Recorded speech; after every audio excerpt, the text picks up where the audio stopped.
imaginez cette situation. Vous décidez de déménager et donc vous cherchez une nouvelle maison. Et justement, aujourd'hui, vous avez rendez-vous pour visiter ce qui sera peut-être votre nouvelle maison. Quand vous arrivez sur place, il y a déjà une personne qui vous attend. C'est cette personne qui va vous accompagner pour la visite. Donc vous la suivez à l'intérieur de la maison. Et là, elle décide de commencer la visite en vous emmenant au premier étage. Alors vous vous dites, c'est un petit peu curieux de commencer une visite par l'étage, mais pourquoi pas, après tout. Donc vous la suivez dans l'escalier et vous voici au premier étage de cette maison. Mais dès que vous arrivez sur le palier, vous comprenez immédiatement pourquoi cette personne a choisi de commencer la visite par cette partie. Parce que, oui, vous voyez bien que c'est très lumineux, c'est très engageant. En plus, vous ne comprenez pas vraiment pourquoi, mais vous ressentez comme une étrange sensation de familiarité. À chaque fois que vous entrez dans une pièce, vous vous dites que ça vous ressemble vraiment très fort, que ce soit les sols, les peintures. C'est comme si vous aviez vous-même aménagé les espaces. Il reste aussi quelques meubles, qui sont même dans vos goûts, et il y en a un en particulier qui attire votre attention, qui est une sorte de coffre ancien, qui attise particulièrement votre curiosité. Et là, vous profitez d'un moment où vous êtes seul pour essayer d'ouvrir ce coffre et de découvrir ce qu'il y a à l'intérieur. Mais évidemment, pas de bol, le coffre est fermé à clé. Bon, vous voyez bien une serrure, mais malheureusement, pas de clé à l'horizon. Bon, tant pis, c'est le moment de poursuivre la visite, et donc vous suivez la personne au rez-de-chaussée. Et là, changement d'atmosphère. Déjà, c'est un petit peu moins lumineux qu'à l'étage, et puis surtout, il y a un truc vraiment très bizarre, en fait, c'est que dans certaines pièces, vous adorez, vous vous sentez très bien, comme chez vous, et dans d'autres, vous êtes vraiment étonné, ça vous paraît même complètement incongru, à l'opposé de tout ce que vous avez déjà vu avant. C'est un petit peu comme s'il n'y avait pas de cohérence entre les pièces. Bon, en même temps, c'est pas grave, dans l'ensemble, ça va plutôt bien, mais en tout cas, vous vous dites que ces pièces-là, c'est pas des pièces où vous auriez envie de recevoir vos amis, par exemple. Vous allez plutôt les réserver pour faire un débarras, ou en tout cas en tant qu'espace privé. Parce que emmener des gens dans ces pièces, ben voilà, ça vous ferait sentir un petit peu embarrassé, parce que ces pièces ne vous ressemblent pas du tout. Il reste une dernière partie de la maison à visiter, c'est le sous-sol. La personne qui vous accompagne ouvre une porte qui donne sur un escalier, et là, changement total d'ambiance. C'est sombre, c'est vraiment très très sombre. Et plus vous descendez l'escalier, et plus vous vous enfoncez dans l'obscurité. Vous ne voyez même plus vos pieds. Donc vous demandez à la personne s'il n'y a pas moyen d'allumer la lumière, mais elle vous dit que malheureusement l'électricité n'a pas été installée dans cette partie de la maison et que ce sont des travaux à prévoir. Et à la place, elle vous tend une petite bougie.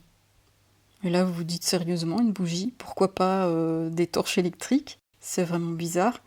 Vous avez en fait l'impression de faire un bond dans le temps, de plusieurs siècles en arrière. Mais bon, après tout, voilà, ça a son charme. Sauf que, évidemment, la lueur de la bougie est faible, elle a une portée réduite. Donc ça vous oblige à explorer le lieu petit à petit, et avec beaucoup de patience. Surtout que cet espace paraît, mais complètement illimité, vraiment immense, comme s'il n'y avait pas de fin, comme s'il n'y avait pas de mur. Mais en tout cas, ce que vous avez bien remarqué, c'est que c'est vraiment très très encombré. Il y a plein de choses partout, plein d'objets posés par terre. C'est le chaos total, il n'y a pas du tout de rangement logique. Et les objets semblent venir de lieux et d'époques différentes. C'est un petit peu comme si tous les habitants qui étaient passés par cette maison avaient laissé une partie de leur patrimoine étalée sur plusieurs générations. Donc là, vous vous dites que vraiment, ça nécessite un grand nettoyage. Et puis, à un moment, vous remarquez un petit objet qui scintille à la lueur de votre bougie. Vous vous approchez, et là, vous remarquez qu'il s'agit d'une clé. Vous la prenez en main, vous l'observez sous tous ses angles et vous vous dites que oui, selon sa forme, il serait bien possible que ce soit la clé du coffre que vous avez vu à l'étage. Et bien voilà, il ne vous reste plus qu'à informer la personne que vous avez envie de voir encore une fois l'étage avant de partir.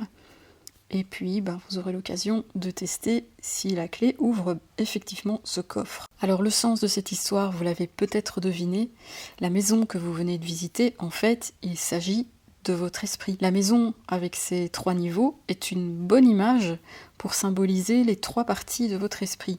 Donc si on refait la visite avec ce nouvel éclairage, l'étage de la maison symbolise la partie consciente de votre esprit. C'est l'espace qui vous est le plus familier, hein. Vous vous y reconnaissez facilement. Souvenez-vous de l'étage de la maison qui vous donnait l'impression d'être comme chez vous.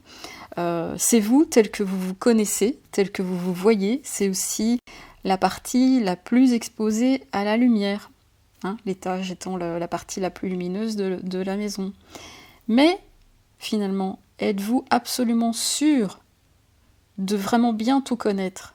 Est-ce qu'il n'y aurait pas encore un petit quelque chose à mettre en lumière, justement ? Peut-être ce qui est pour l'instant encore enfermé à l'intérieur de ce coffre. On y reviendra, mais pour l'instant, direction le rez-de-chaussée de votre esprit. Un peu moins exposé à la lumière, certaines parties vous ressemblent beaucoup, et d'autres pas du tout. Hein, celles qui vous semblent incongrues, qui étaient les pièces où vous n'auriez pas trop envie d'accueillir vos amis. Ce rez-de-chaussée, en fait, il s'agit de votre inconscient individuel, c'est-à-dire celui qui se nourrit de votre histoire personnelle, de votre vécu, de vos expériences, de vos douleurs. Et donc dans votre inconscient individuel, il y a ce que Carl Jung a appelé les complexes autonomes, qui était le sujet de la première vidéo de cette chaîne. Pour résumer très très vite, des sortes de sous-personnalités, dont certaines vous ressemblent beaucoup, et d'autres vraiment pas du tout, qui sont même parfois à l'opposé de vous, ce qui vous donne par moments l'impression de devoir jongler avec des énergies contraires, ou parfois aussi d'être embarrassé d'avoir exposé des aspects de vous que vous n'avez pas l'habitude d'exprimer. Vous savez, ce sont ces moments où vous vous dites qu'est-ce qui s'est passé, j'étais pas tout à fait moi-même. Ou parfois, c'est aussi quelqu'un qui vous le fait remarquer, qui vous dit j'avais l'impression d'avoir affaire à une autre personne. Donc Carl Jung a identifié quelques complexes qui sont présents chez à peu près tout le monde, et dans les prochaines vidéos, je vais vous les présenter individuellement. Vous allez voir, on va faire ça sous forme d'interaction un petit peu ludique, expérience ludique. Alors il nous reste le sous-sol de votre esprit. Donc là, on descend dans les profondeurs. On arrive dans la zone de l'inconscient collectif, qui est la zone donc la plus vaste à explorer. C'est celle qui va vous demander beaucoup de patience. Vous avez beaucoup de petits coins à explorer avec votre petite bougie. Et donc, si votre inconscient personnel se nourrit de votre vécu individuel, eh bien votre inconscient collectif se nourrit d'une histoire plus universelle, qui inclut aussi d'autres personnes que vous. C'est une sorte de patrimoine hérité que vous avez en commun avec d'autres personnes. Et ce caractère collectif, il peut être partagé à des degrés différents. Je vais tout de suite vous donner des exemples. Déjà, on va prendre le degré le plus large, qui est votre inconscient collectif, qui contient des données partagées à l'échelle de l'humanité. Par exemple, si on parle d'un héros ou d'une héroïne, tout le monde voit bien ce que c'est. Même si la figure du héros peut prendre des formes diverses, le motif est toujours le même. Un être vivant qui s'engage dans une quête, qui doit surmonter des épreuves pour finalement réaliser l'objet de sa quête. Donc, quand on est à l'échelle de l'humanité, on peut identifier un patrimoine commun à tout le monde, que vous allez notamment retrouver dans les contes, dans les mythes, de façon symbolique, et que chacun pourra identifier très facilement, inconsciemment. On n'aura pas besoin de grandes explications théoriques pour comprendre de quoi il s'agit. Tout simplement parce qu'on va reconnaître ce qu'on appelle les images archétypales, ou qu'on appelle plus communément les archétypes. Alors un archétype, c'est tout simplement un concept pour désigner des motifs répétitifs, des modes de fonctionnement, des comportements répétés, qui vont prendre la forme de symboles et qui vont générer des images, des sensations, des émotions très très similaires chez les personnes qui ont une histoire en commun et qui partagent les mêmes références. Petite parenthèse rapide, si le sujet des symboles vous intéresse, j'écris des emails sur les symboles, sur leur utilisation, leur philosophie, leur compréhension. Vous pouvez demander à recevoir ces emails, je vous laisse le lien dans les commentaires et la description. Fin de la petite parenthèse. Alors on peut aussi voir à quoi peut ressembler un inconscient collectif à un degré différent. Par exemple, on peut imaginer des personnes qui partagent un même patrimoine culturel. Disons par exemple, on va imaginer l'exemple des Vikings. Alors bien sûr, si je vous parle de Vikings, je ne doute pas que vous avez sans doute une bonne idée de ce qu'est un Viking.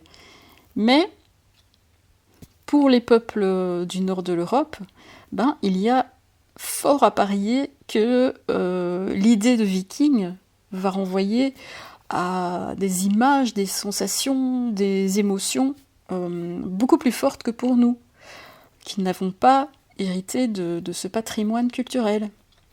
Autre degré possible, autre exemple, l'inconscient collectif national. Parce que jusqu'à présent, j'ai pris des exemples personnifiés, avec la figure du héros, avec le viking, mais maintenant je vais choisir un autre type d'illustration qui est l'événement. Donc ici, on peut parler de la catastrophe de Tchernobyl. Alors idem, vous savez évidemment en quoi consiste la catastrophe de Tchernobyl, et d'autres pays que l'Ukraine ont subi les conséquences de ce désastre.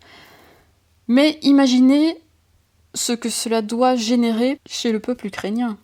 À quel point cet événement a dû les marquer, alors évidemment au niveau conscient, bien entendu, mais à quel point ça a dû aussi laisser des traces indélébile dans l'inconscient collectif ukrainien. J'ai vu récemment un documentaire d'ailleurs qui on voyait des Ukrainiens qui avaient une trentaine d'années et qui étaient vraiment très très marqués par cet événement, alors que ils n'étaient pas encore nés quand l'événement s'est déroulé. Donc ça c'est typiquement le genre de patrimoine qui va se transmettre de génération en génération dans l'inconscient collectif. Et puisqu'on parle de génération, c'est encore intéressant d'illustrer un dernier type de degré. Je vous ai donné quelques exemples, il y en a d'autres, mais ici, c'est intéressant d'évoquer l'inconscient collectif familial. Quel patrimoine se transmet dans votre famille, laisse des traces dans votre inconscient, engendre des motifs répétitifs, des types de fonctionnement répétés, des comportements répétés, aussi longtemps qu'ils ne sont pas conscientisés. Peut-être que vous le savez, ou peut-être que vous ne le savez pas encore. Parfois, vous pouvez découvrir ça très tard et réaliser que votre vie a été influencée, conditionnée, à votre insu, par des événements, par un ou des événements qui se sont déroulés alors que vous n'étiez même pas né. Donc pour résumer, votre inconscient collectif, qui est d'ailleurs une découverte de Carl Jung, l'inconscient collectif, c'est lui. Votre inconscient collectif, c'est une sorte d'immense réservoir qui contient toutes sortes de données héritées, des archétypes, des références que vous avez en commun avec d'autres personnes, et ce, à plusieurs degrés. Et ce réservoir, oui, il est immense, il est infini. Autant pour les complexes autonomes, le nombre est restreint, autant pour les énergies archétypales qui peuplent votre inconscient, c'est illimité. Et donc, vous voyez tout ce que vous pouvez encore découvrir sur vous-même dans le sous-sol de votre esprit. Maintenant, pour terminer, je voudrais encore vous dire deux choses très très importantes. Le premier point important, c'est que votre inconscient personnel et votre inconscient collectif, vous pouvez donc voir ça comme des archives, où sont stockées de multiples données qui viennent d'une part de votre histoire individuelle et d'autre part de votre histoire partagée, comme on vient de le voir, et c'est ça qui est très très important, parce qu'évidemment quand on dit le mot archive, ça fait penser à un truc poussiéreux avec des toiles d'araignée qui est figé dans le temps, qui bouge plus, mais en réalité c'est ça le point important, c'est que c'est pas du tout figé justement. C'est-à-dire que des nouvelles données sont ajoutées continuellement dans votre inconscient personnel, dans votre inconscient collectif. Et donc vos archives sont continuellement mises à jour. On va prendre un exemple qui est très parlant avec l'inconscient collectif. Aujourd'hui, si on évoque par exemple l'archétype du geek, ben voilà, chez beaucoup de monde, ça va générer des images très similaires qui est oui, l'image d'une personne type intello à lunettes qui passe sa vie sur un ordinateur et qui n'a pas vraiment de vie sociale dans la réalité physique. Mais aller dire il y a 100 ans, ou même il y a 50 ans, hein, aller dire à quelqu'un, aller lui parler de l'archétype du geek, l'archétype du geek n'existait pour personne. Donc vous voyez, votre inconscient évolue avec donc ce que vous vivez personnellement, mais aussi avec l'évolution du monde, avec les événements. Un autre exemple hyper flagrant, hein, et qui va maintenant s'imprimer durablement dans l'inconscient collectif, et ce, à l'échelle de l'humanité. Est-ce que vous voyez de quoi je parle? C'est quand même assez facile, je pense. C'est évidemment le Covid. Hein. Voilà, évolution continue, ça c'est pour le premier point important. Et le deuxième point très important est le suivant. Là, vous avez maintenant une image de votre esprit sur 3 niveaux, donc 3 espaces différents, où vous allez trouver des parties de vous différentes, selon l'étage où vous vous trouvez, mais malgré cet aspect espace compartimenté, les frontières ne sont pas aussi évidentes que ça. Par exemple, votre inconscient collectif familial et votre inconscient personnel, entre les deux, la frontière est quand même assez mince. Hein. C'est pas facile de tracer vraiment une ligne super nette.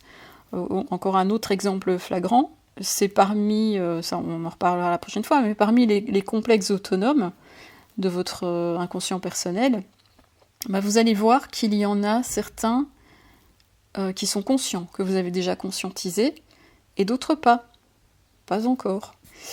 Donc ici, vous voyez aussi, on est avec une espèce de frontière un peu vague. Et la raison en est toute simple, hein, c'est que tout est lié et tout communique. C'est comme avec la maison, si vous voulez. Vous n'avez pas l'étage là-bas, le rez-de-chaussée 2 km plus loin, et le sous-sol, je ne sais pas trop où. Non, en fait, tout est lié. Tout forme une construction globale, avec des escaliers pour passer d'un espace à l'autre. Et voilà, pour votre esprit, c'est la même chose. Vous avez une construction globale. Il ne s'agit pas d'espaces complètement désolidarisés. Donc, voilà, la clé que vous avez trouvée dans ce sous-sol, est-ce que vous allez la laisser dans le sous-sol ou est-ce que vous allez plutôt la prendre dans votre poche et l'emmener à l'étage pour essayer d'ouvrir le coffre et voir ce qu'il contient? Autrement dit, oui, l'idée est bien entendu d'aller chercher ce qui pour l'instant est encore quelque part dans les profondeurs de votre inconscient et de les ramener à la surface, dans votre partie consciente. Enfin, c'est pas une obligation bien sûr, mais en tout cas c'est une possibilité. Et puisque tout communique avec cette dynamique de mouvement perpétuel, ça va engendrer des interactions entre les différentes parties de votre esprit qui vont s'influencer les unes les autres. Encore un exemple très parlant, vous allez voir dans les prochaines vidéos, quand je vais vous présenter individuellement chaque complexe de votre inconscient personnel, un même complexe autonome ne sera pas exactement identique d'une personne à l'autre. Pourquoi ? Parce que vos complexes autonomes, qui sont donc le produit de votre histoire personnelle, sont aussi très influencés par les archétypes qui proviennent de votre histoire collective.